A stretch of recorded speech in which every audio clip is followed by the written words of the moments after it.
1909 में बनने वाली दुनिया की सबसे बड़ी और लगभग अनसिंकेबल कहलाए जाने वाली टाइटैनिक सिर्फ एक शिप नहीं थी, ये एक सपना था जो पानी में डूब गया।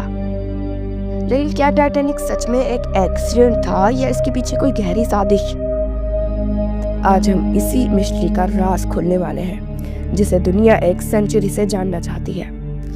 Welcome to the most mysterious chapter of maritime history, mystery of Titanic.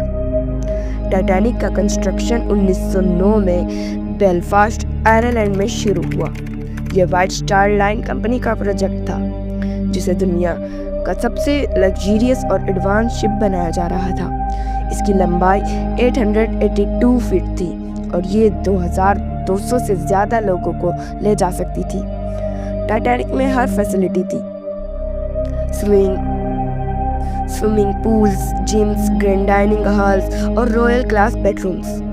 लेकिन कुछ लोग कहते हैं कि टाइटैनिक के डिज़ाइन में जानबूझ के कुछ कमियां छोड़ी गई थी। 14 अप्रैल 1912 की रात सब कुछ ठीक लग रहा था, हर तरफ शांति थी। लेकिन 11:40 PM पर टाइटैनिक एक आइसबर्ग से टकराई। सिर्फ कुछ ही घंटों में टाइटैनिक समुद्र के ठंडे पानी में डूब गई। 1500 से ज़्यादा लोग अपनी जान गंवा बैठे।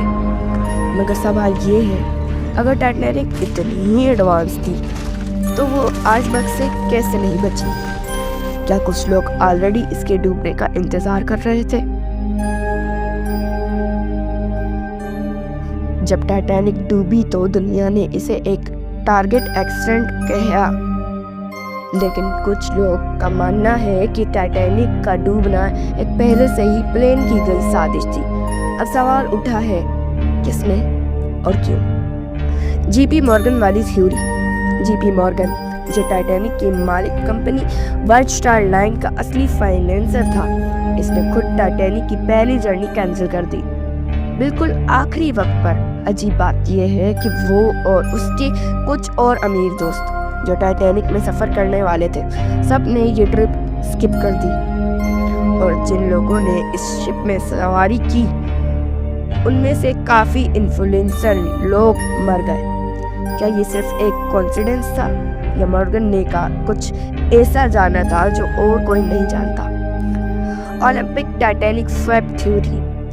एक और शॉकिंग थ्योरी ये कहती है कि टाइटैनिक जो डूबी वो असली टाइटैनिक थी ही नहीं। कुछ हिस्ट्रियंस का मानना है कि व्हाइट स्टार लाइन ने अपने एक और शिप ओलंपिक को, जो पहले ही डैमेज हो चुका था, सीक्रेटली टाइटैनिक के नाम से रिप्लेस कर दिया और टाइटैनिक का नाम लेकर इसे समंदर में भेज दिया, जिसे फिर जानबूझ के डुबो दिया गया। Cursed mummy theory. अब थोड़ा मिस्टीरियस एंगल भी सुन लो। कुछ लोग कहते हैं कि टाइटैनिक में एक कर्ज था, एक एक्सीडेंट इजिप्शियन मम्मी जो रिपेटेबिलिटी टाइटैनिक का कार्गो में थी, कर्स्ड मम्मी कहा गया। लोग मानते हैं कि उस मम्मी ने टाइटैनिक के सफर को बद्दुआ दी थी। ऑफ कोर्स साइंटिस्ट इसे मिथ कहते हैं, मगर जब ऐसे पावरफुल कोइंसिडेंस एक साथ होते हैं, लोगों का शक करना तो बनता है। इतने सालों बाद भी टाइटैनिक की डूबती रूह से क्वेश्चंस उठते हैं। इतना बड़ा शिप, इतनी सिक्योरिटी और फिर भी एक आइसबर्ग से टकराना और डूब जाना। सच क्या था? हम अगले पार्ट में दिखाएंगे। मॉडर्न साइंस क्या कहती है और क्या हमने सच में टाइटैनिक का असली वृक्ष ढूंढ लिया है?